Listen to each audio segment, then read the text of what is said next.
Hi there, and welcome back to the Connected Classroom. My name is Rusty May. I'm a school counselor by trade. I have spent the last 17 years teaching remotely, doing counseling online. And when the pandemic hit, we created this show to help teachers and students connect more effectively both in the virtual and in the concrete classroom. And our show today is really focused on the idea of how valuable teachers are now more than ever before. And we're going to be talking to a couple of guests who will join us later, who will be able to share some insights as to what it's like to be a teacher right now in the midst of all that's going on. So thank you very much for being here. I appreciate it. Once again, I started out my career as a school counselor and went into the classrooms working with students directly and had my own caseload and did a lot of positive work in that regard. But what I realized very early on was the fact that the work that I was doing didn't always have a positive effect on the kids that I was trying to work with. So in terms of their relationships with their teachers. So I was very quickly introduced to the idea that I would be working to try to connect more effectively or help teachers connect more effectively with their students. And I created an online platform called schooltoolstv.com where I was able to, on a daily basis through 1-minute videos, create a conversation at a distance to help teachers connect more effectively. And that's grown over the years, and it's been a really enjoyable process. So today we're going to be talking about the fact that teachers are more important than ever. And my first guest who's just joining us today is Kristi. Borge is joining us from Montana, and I'm going to unmute her. Hey, Kristi. Hi, Rusty. How are you? I'm well. How are things going in Montana? It's beautiful. It's summertime, but we are having a jump in cases right now, so it's definitely hasn't left our minds or anything. And summer's just flying by, so mid-July, and now it's time to start thinking about next year. Well, I really appreciate you being here. I think Larson's going to join us as well in a couple of minutes. So we're really just talking today about the importance of teachers. And I think over the last few weeks and months as I've been doing the show, what's become apparent to me is that a teacher's role is so much more than what we thought it was. And I know that you work in a very unique situation in one of the small schools in Montana, but I think you may be able to articulate that. Have you noticed kind of the opinion of teachers has changed over that period of time? Well, I definitely think there's a general sentiment from parents of how do you do that with, all these different grade levels and this Exactly. many, and I can't, get my child to do half of this. And so I definitely think that parents who already appreciated teachers appreciate them even more. And then I just think society as a whole is kind of realizing just the vital role that teachers play in the lives of children, and just almost like that system that we have in place. And then also just the admiration for teachers of, within the course of 2 to 3 days, really a week for some, but totally having to rethink how they deliver education. So there's definitely some appreciation, but I also feel a lot of pressure towards teachers right now as well, as schools are discussing if and how to reopen in the fall. I think there's a lot of uncertainty, and parents are coming from a place of how am I going to work and earn an income as well as manage my child's education if they do have to be at home partially. So I definitely feel for parents. There's a big burden on them, and they are stressed. And I do think, especially teachers who are parents that I know, that is really, there's a lot of questions being raised. But I do agree. I think that teachers right now are just really seen as a vital workforce. Yeah, I mean, I think once we decide and when we decide that reopening is part of it, then teachers become the next line of defense, like the medical community has been for the first part of this, where we've gone out and, in England, for example, every night at 6 o'clock, people walk out of their house and they applaud for the for the medical workers. And in France, the medical workers just recently got the largest pay raise historically that's ever happened for a public association, with the acknowledgement of the work that they're doing right now. But what you mentioned, I think what, and I'm not sure that it's being articulated, and that's one of my concerns. I'm going to show some slides here in a minute to talk a little bit more about trying to get the teachers' voices included. But what I think is happening is that people are realizing that it's so much more than just education, right? So we have the education component, but we also have the absolute mandatory need, especially in the United States where we don't have any other options that are public, of a place for a child to go so a parent can work. And so these two opposing forces are at loggerheads right now. And we have two groups of people who desperately need, schools need to open. I understand all the arguments about the children's mental health. I'm noticing it in my own children who are 4 and 5. Just their, almost malaise about not being able to connect with kids. And I get all of that, but then it puts the teacher in risk, and especially a teacher who has a young child or who is going in to a school and then has older parents or has things like that. So I think that's a real significant part of this as well. Would you agree? Yeah, definitely. I know I actually just taught summer camp, a science camp outdoors for a week this last week I had 12 kids age going into 1st through 3rd grade that I hadn't met before. I've taught this camp before, but I get new students every year for the camp. It's in a different town in which I teach.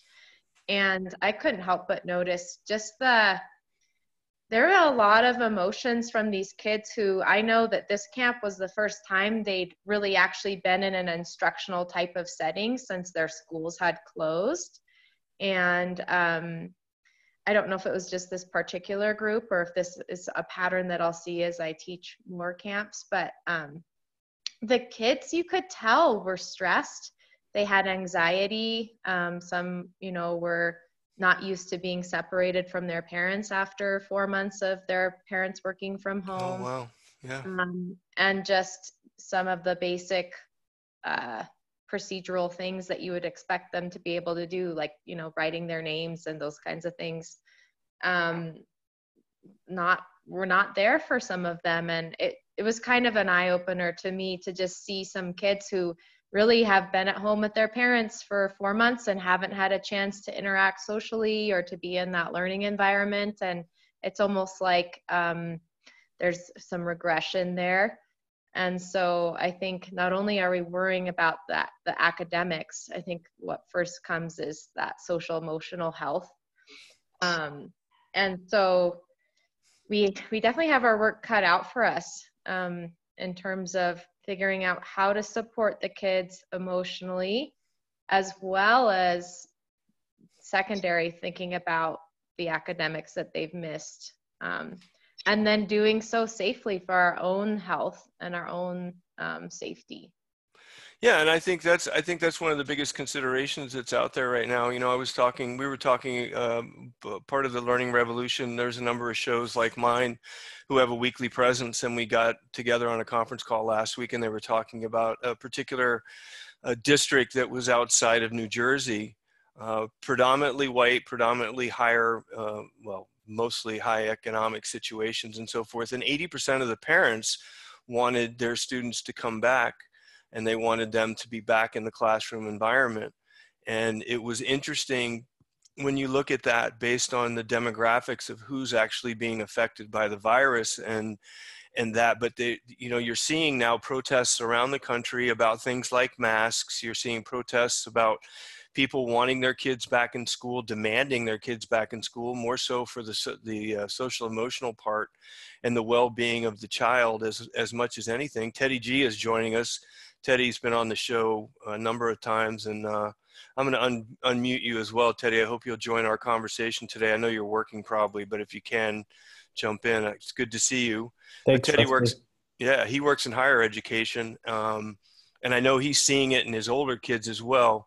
Teddy, Kristi was just talking about some of the issues with a summer camp that she was working where she noticed not only regression in the learning curve, but also some significant anxiety with kids coming in. Are you guys doing anything with students during the summer where you're noticing some of the tendencies with the older kids?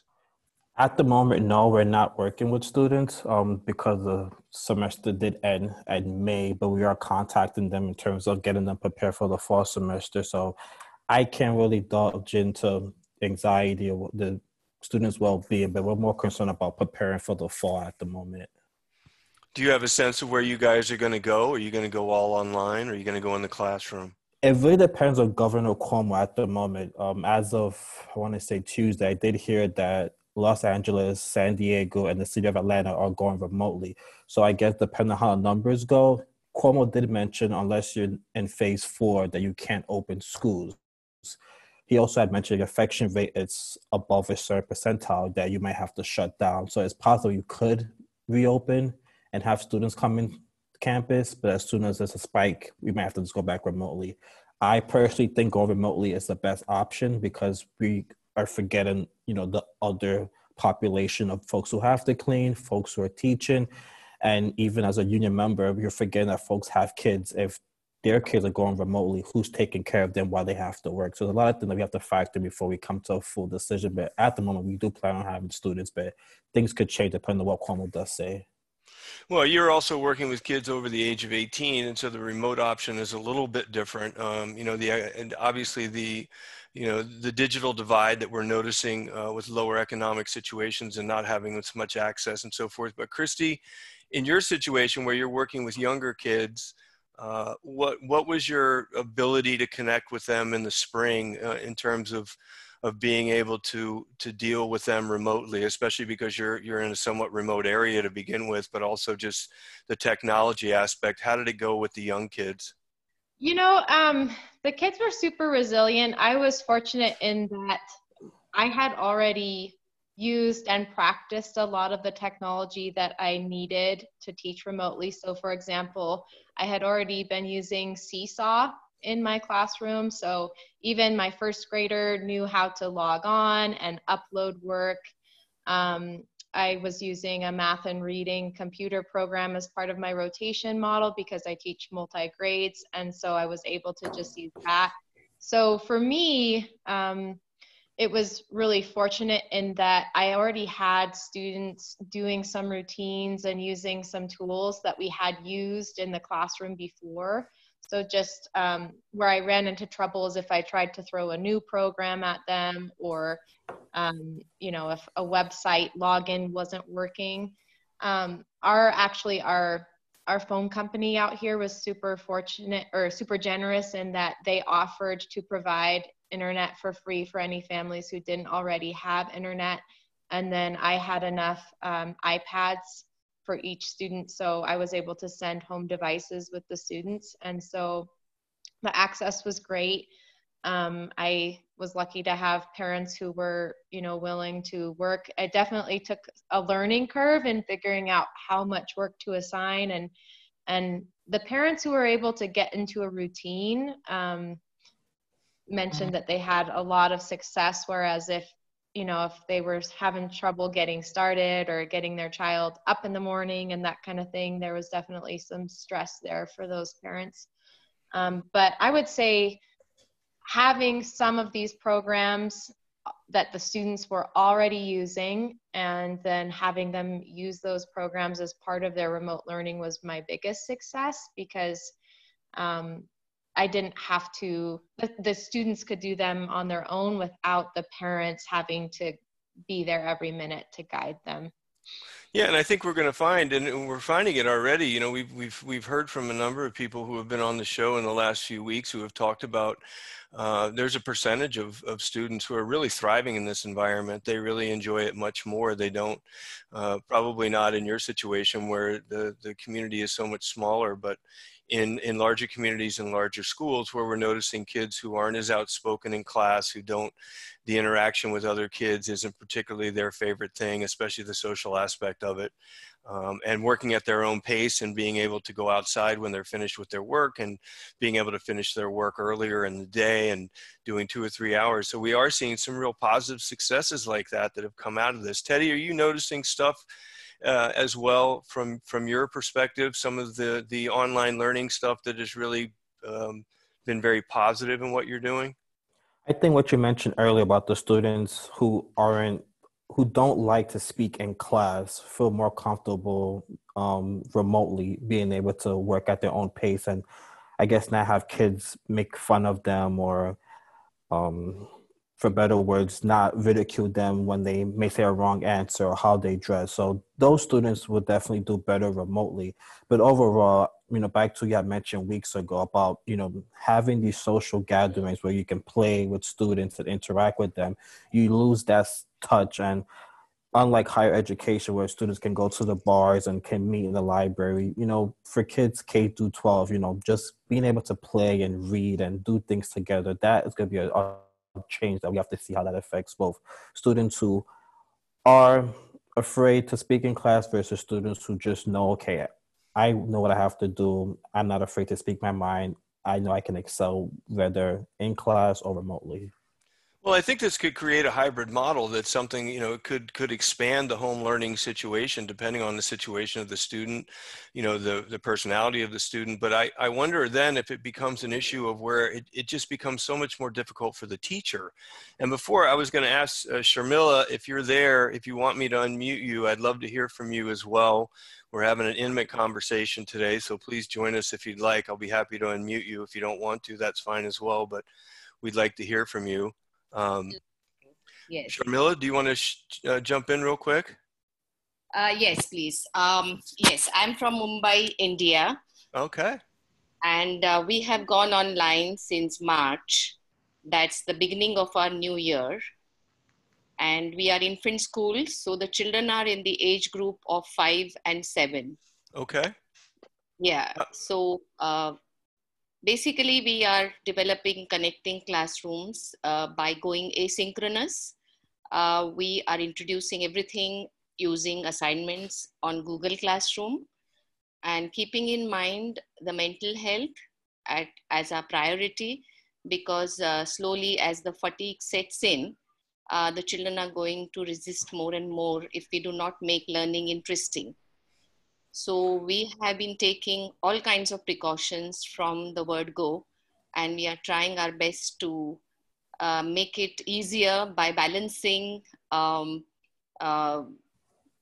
digital, non-digital screen time, plus taking a survey with parents, giving one-on-one meetings if they face any difficulties. Children have faced issues such as sometimes they're a little bit fearful of, the lockdown, or sometimes they're not able to sleep properly. So we have had counseling sessions with our counselor. So we are taking all precautions. So is there anything you want me to say in particular? No, I appreciate you joining us. Are you a teacher or are you the administrator of the school? I'm the administrator. I'm heading the school. I'm the principal of the school. Okay. Yeah. Well, thank you very much for being with us today. Are you doing anything to help? And in the United States, and so Kristi and I, we've worked together for a couple of years, and one of the things that we focus on, especially in the United States, is the healthy educational relationship between students and teachers. And so our focus is about the idea that it needs to be more about the student, and that relationship between teacher and student is really paramount for education to be successful. Is that a similar thought process in India? Definitely, because first we work towards building trust, because when we went online, we had parents suddenly in the scene. It's not just between the teacher and the students anymore, but the parents are also a part of it. Parents are the ones who are going to transfer the teaching from a teaching video or the resources that we share. So the first step was to build empathy and trust. So we work towards that so that we could give them the critical feedback that they need on a daily basis. So Google Classroom has been very, very important for us, because we are able to communicate with parents on a daily basis, giving them feedback on the work submitted, plus understanding any difficulties. So the relationship between the teacher and the parents have been quite fruitful. And we do share a lot of praise and good comments. And so we're trying to balance it out. What kind of participation rate are you getting with your families? With our families, yes. So in summer, our summer already, it got over in May. That's the time we get a summer break. So we did a summer collaborative project on Animal Kingdom, where the school shared Google Slides with the parents, and then we encouraged them to form groups of 5, and those 5 children worked on one presentation, where the children inserted their videos and audio clips and all the pictures. So it really worked out well. We also have value education lessons online live. Like I said, we are asynchronous mostly, but music and storytelling is something that we do live, because we need to have some kind of interaction with students. So through those lessons, we try to connect with the families. We have once a week meetings with the parents. The teachers meet up with parents once a week to understand their difficulties. So, these are different things that we are doing so that the parent-teacher relationship builds. Great. Hey, Kristi, are you doing anything specifically this summer to stay in touch with your parents or to stay in touch with your families? I know in your situation, it's so unique because you have the same kids year after year in a small school situation, and those relationships are developed. But one of the things that a number of our guests have mentioned and what they're concerned about is it was one thing to go starting in March after you'd had almost 7 or 8 months with your students and you had created relationships with them. And then going into the fall, if we either start remotely or we go remotely relatively quickly, that's going to be difficult. Is there anything different that you're doing this summer to stay connected with your families? Yeah, so for the month of June, I was actually able to do a little summer program with my students, and it was optional, but I had all the families participate whose children definitely needed that academic support. So I had, I think, like 5 of my 6 families. And so what I did was I set up a time, I did it 2 days a week, and I'd have each student or each family, if there were siblings, come for 2 hours. And I would meet with the student outside on the basketball court, and I would wear a mask. But I would do some of the math content that we didn't get to do in person, but kind of tried to make it a more fun, environment, less stringent than it would be if they were coming to school for a lesson. But I got to read with them, do some phonics. We did, hopscotch word ladders out on the pavement and played math games. And so just that 2 hours for 4 weeks in June. And because I have, families and such few students, I was able to do that with individual families and students on their own, so that I had, just one student or one family at a time. And really, I was focusing on, building those relationships and getting to see them in person, and getting them to, just come back to school. And they just loved it. I asked the parents, was it hard to get your child here this morning, come into school in summer? And, no, they wanted to come back and to see me, and just to get to have that familiarity, because I think they just really they love their little school, and they have ownership over it because they come back to it every year. And so they really looked forward to it.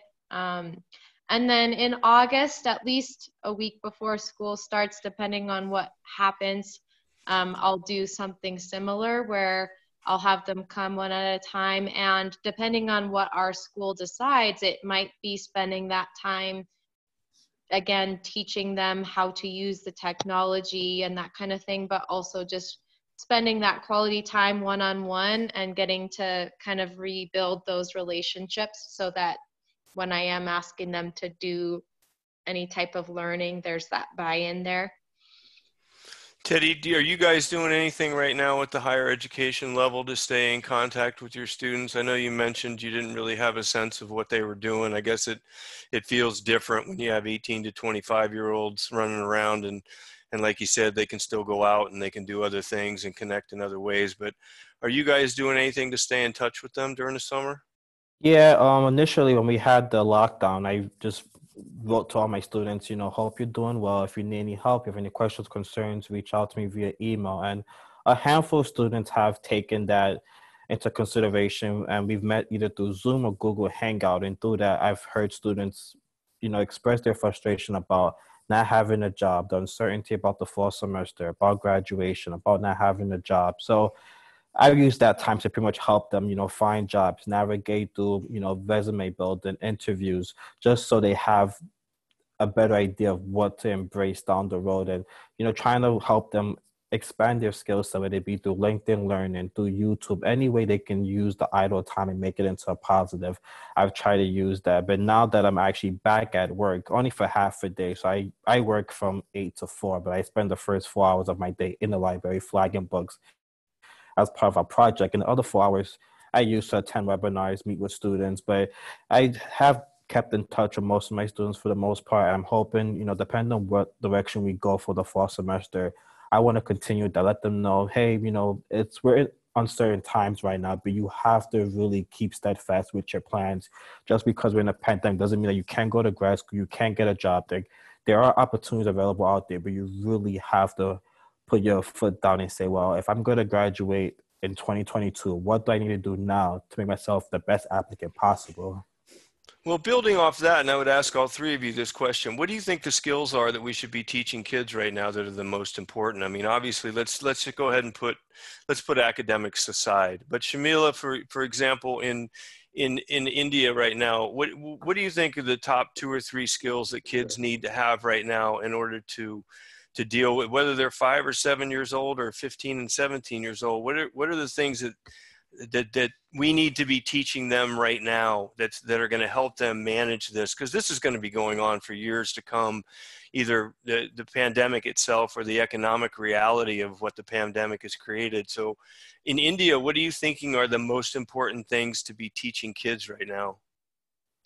I would say resilience. Resilience. And yes, and empathy, because these two are going to take them much ahead if they are resilient to the change that they're experiencing, which is huge. Because I feel that children, young or little older, they're experiencing everything in these 4 months what they would have otherwise taken 10 years to experience. Mm-hmm. So it's coming, everything is coming in one go at them, and they are understanding a lot of it suddenly.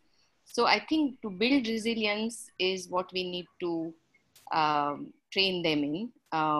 There are many ways to do it. For younger children, probably stories and some hands-on experiences, some tasks which can be allotted to them.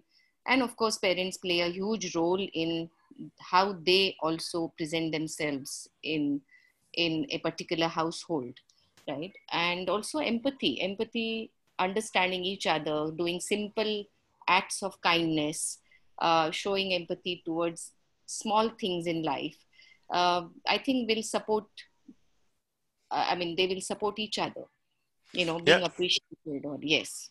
I think it's an excellent answer. And I think it's one of the concerns that I have in looking at the United States right now, where we have the anti-mask movement, where people are very, very specific that they do not want to participate. It's personal freedom. And then the idea becomes whether it's more important to be personal freedom as opposed to the reality of what could happen around you with that personal freedom. And it's a very difficult discussion because our country obviously is built on the idea of personal freedom, and I understand the arguments from both points of view, but the ability to see someone else's point of view, or the ability to understand what someone else is feeling or could be feeling is a very important thing. You mentioned there are several ways to do it. Do you have any? I know from a parenting perspective, I know for me, it's like I'm constantly telling my son and daughter that it's okay to make mistakes, and I constantly telling Daddy makes mistakes all the time, which I do. I drop things or whatever, and then the way that I respond to making mistakes is one of the things that I focus on. Do you have things that you guys try to focus on in the school to build resilience in your kids? Yes, definitely. Like I said, we have value education lessons. We do share articles with parents, because I think as a community, I would like to say one thing here is, if we are looking at personal freedom, personal freedom can be effective only if it's part of the community, you know, within the community, because we are part of a community. And if we do not give and take, then your personal freedom has no meaning. And in order to respect your personal freedom, first you need to respect others. And we are here because of others. So that's one thing. And this is what we can definitely teach students. For example, what we have done recently is, as a school, we have connected with one orphanage where children between the age groups of 6 to 10, we have a tie-up. So it works like a pen pal, you know. So our children need to connect with someone outside of their home and someone whom they can empathize with and understand better. So we are encouraging our students or other parents to write on behalf of our little children to a child and communicate with the child via email. So a simple thing such as this, the child will get to know another child from an orphanage and will understand what kind of activities that child does, or what are the things that child has or does not have, and the privileges that our students experience. So there is a lot of give and take over here. So that's the new program. We call it a social buddy program. And we are quite happy with it because we've shared a certain number of students with each class and they then communicate with them. So they are building these kind of empathetic connections outside of their homes, because it's already been 4 months and it's a lot to take just the family, and they need a lot more to come in from outside, which is not happening. So we need to bring outside community into their homes online. Well, that's excellent. And I agree with you 100% on personal freedom as being a community-based initiative. And I think now more than ever, we need to realize that the community is now worldwide. You know, there's not, I mean, we saw how fast this thing spread. So the idea that we're separated by borders or we're separated by anything else, I mean, it's an entire world that we all need to understand that it's a connected unit. And with nationalism and a lot of other things that are pushing it at different political movements and so forth. And the idea is to kind of go inside and to kind of protect yourself. But something like this makes it obvious that that's very difficult to do. Kristi, on your side, in terms of teaching kids, what do you think the most, like for this year, when you get back in a classroom or you get back together with your kids, what's your focus going to be? Did I lose? Oh, you're muted. Sorry, I don't know how we muted you. Okay. There you are. So I loved what Sharmila talked about with corresponding with other kids who are outside of their own home, because that is a huge part for me, is just that communication piece and using accountable talk. Already I've had kids come, you know, and I'm wearing my mask at the summer program, and my mom thinks wearing a mask is going to make you more sick, and I don't think you should be wearing a mask. And so I deal with that with my families. There's a lot of strong opinions, and so definitely focusing on how to use facts and to support your claims, how to just form an opinion, and then also how to respectfully disagree with others, even at a really young age. And then again, just being able for the kids to identify their feelings and why they're feeling that way. Like, I think the kids are feeling stress and they understand that the world is different, but they don't really understand what really is going on. And so teaching them appropriate ways to cope and practicing that is really huge, in terms of them identifying the feelings that they're feeling, and instead of, you know, acting out in anger or, you know, acting out physically, teaching them ways that they can really get to the bottom of how they're feeling, why they're feeling, and then what to do about it.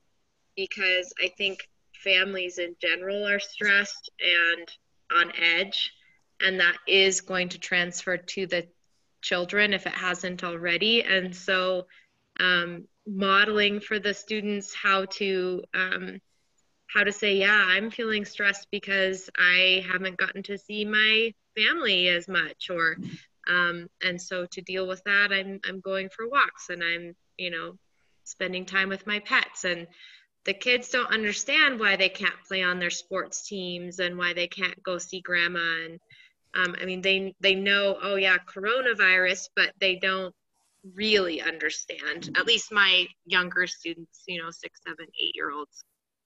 And so just giving them an outlet that's appropriate, and then teaching them how to talk about things that maybe they've heard their parents say, but also doing so in a way that lets them do their own critical thinking about things, because kids really care about what's just and what's fair.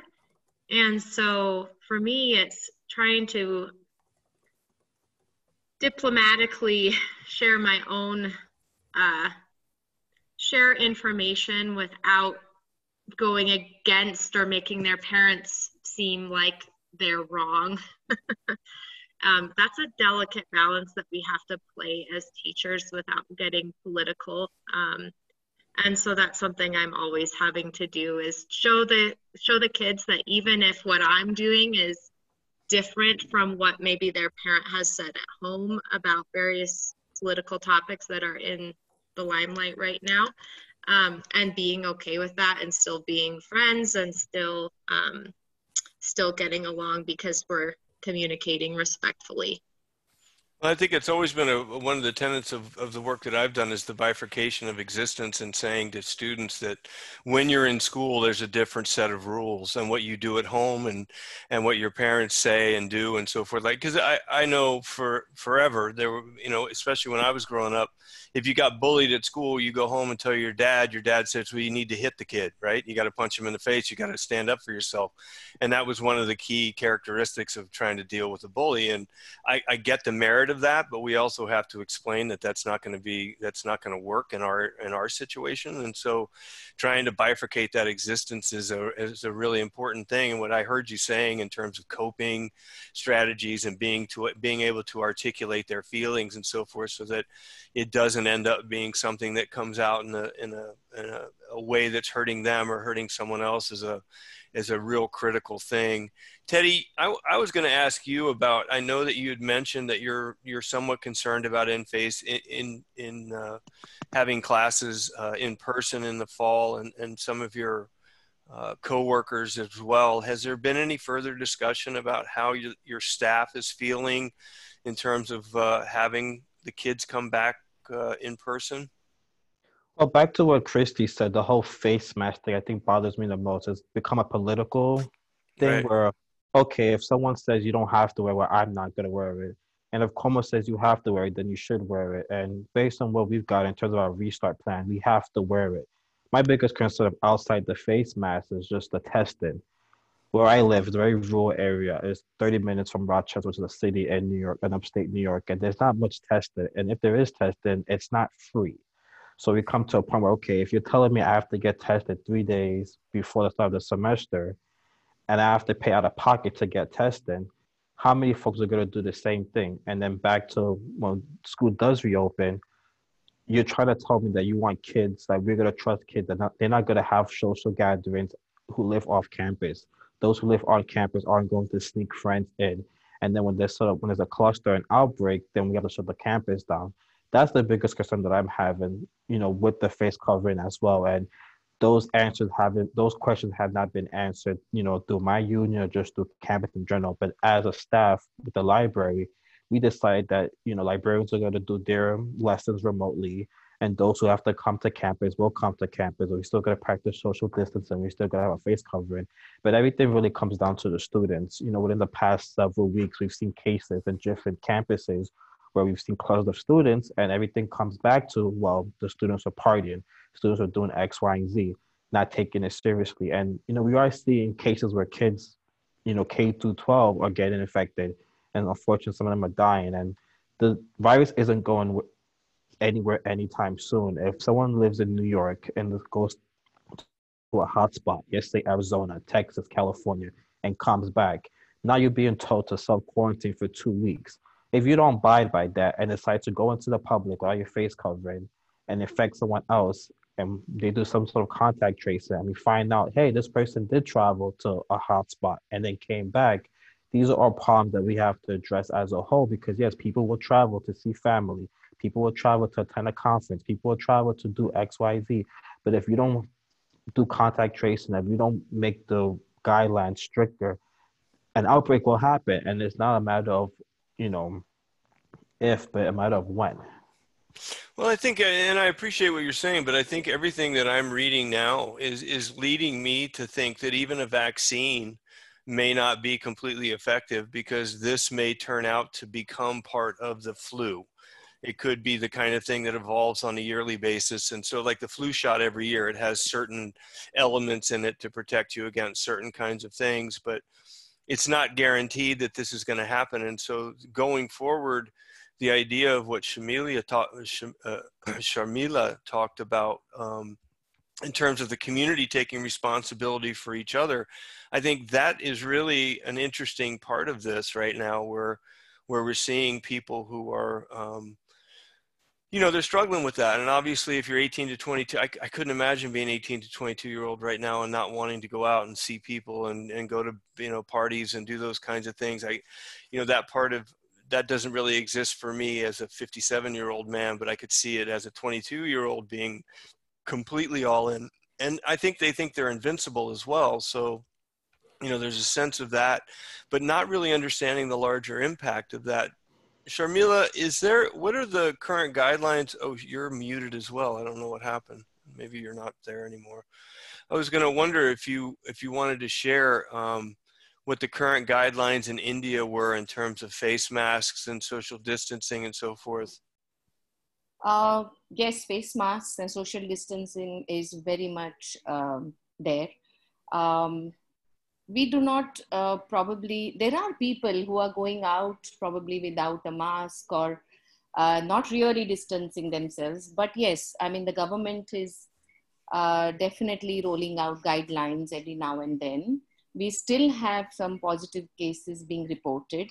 Mumbai being a metropolitan big city, we have people, its density of population is huge. It's a very crowded city. So naturally, social distancing becomes important.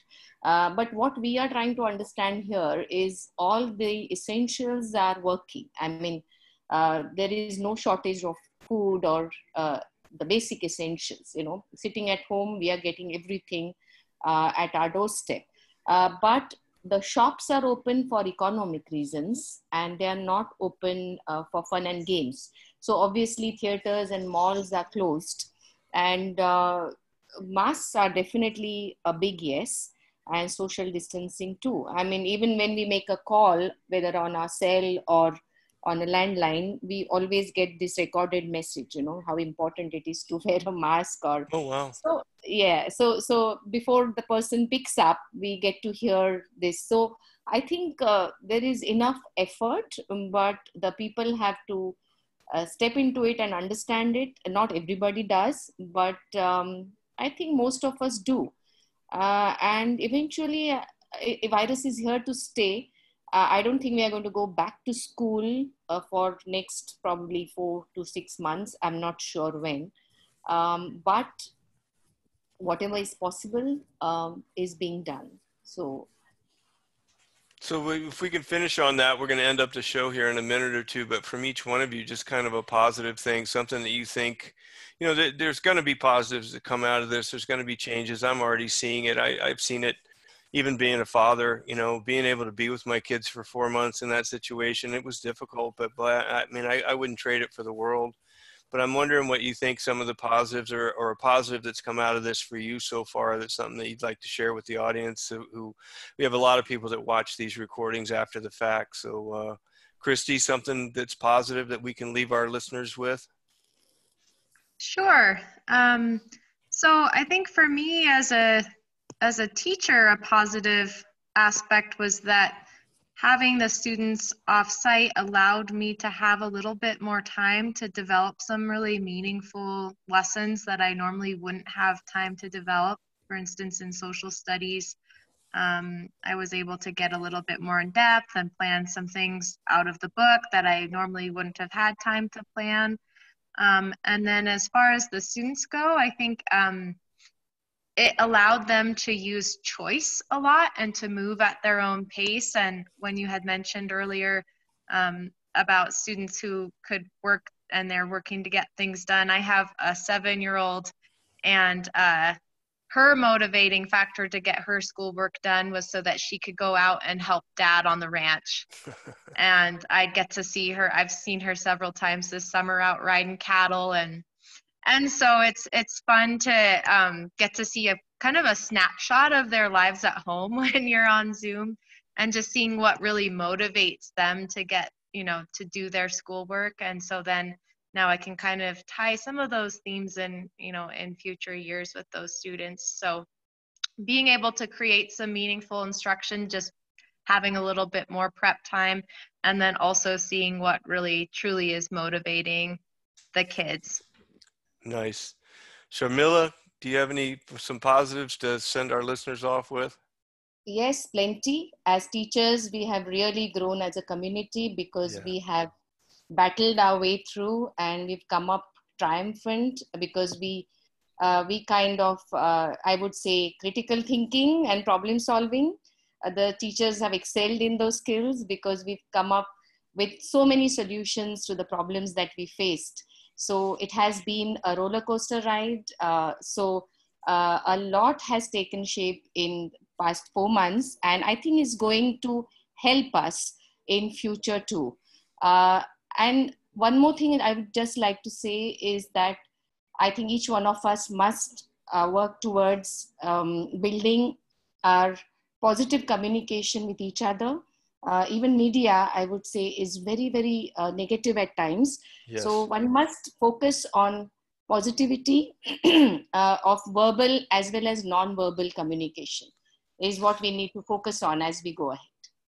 I agree very much. Gandhi would be very happy with that as well, I would imagine. And thank you so much for joining us today. I really appreciate it. Thank you. Teddy, any positives to send us off with? Yes, when it comes to this uncertain times, I think the resources that we have at our disposal online, it's definitely helped me personally. And I would recommend anyone who's a professional, who's a student, to take advantage of the resources online. I know personally, prior to the pandemic, I did not use Learning Revolution at all. And now I'm on it pretty much every day. And, having you and, what you've done with it, and just having other webinars and other guests has definitely helped me as a professional, just seeing the resources that people are sharing. If you can find any community of that sort, please utilize it, because we don't know how long this is going to last, but for the time being, find people who can inspire you, who can encourage you, who can uplift you to do better. Thank you, sir. And I appreciate you being here again this week. Thank you, Kristi, for being here. Sharmila, I wish I'd have gotten that right. I hope I did. My note is that we can't reopen without teachers, and I don't care what anyone says, but whether or not they understand it, that what the work that the teachers are doing, the work that you educators are doing is absolutely vital.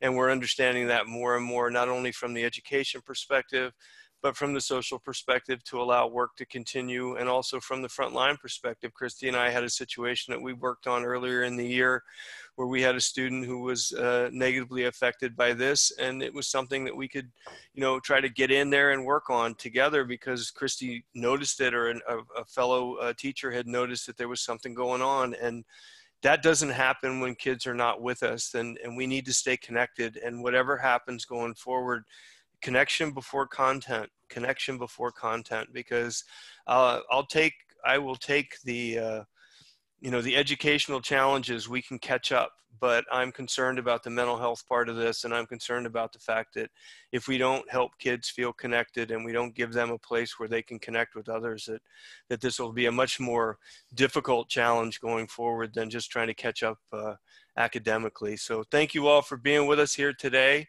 Thank you for all you do for the kids in your care, and I look forward to seeing you next time on the Connected Classroom. Have a great day.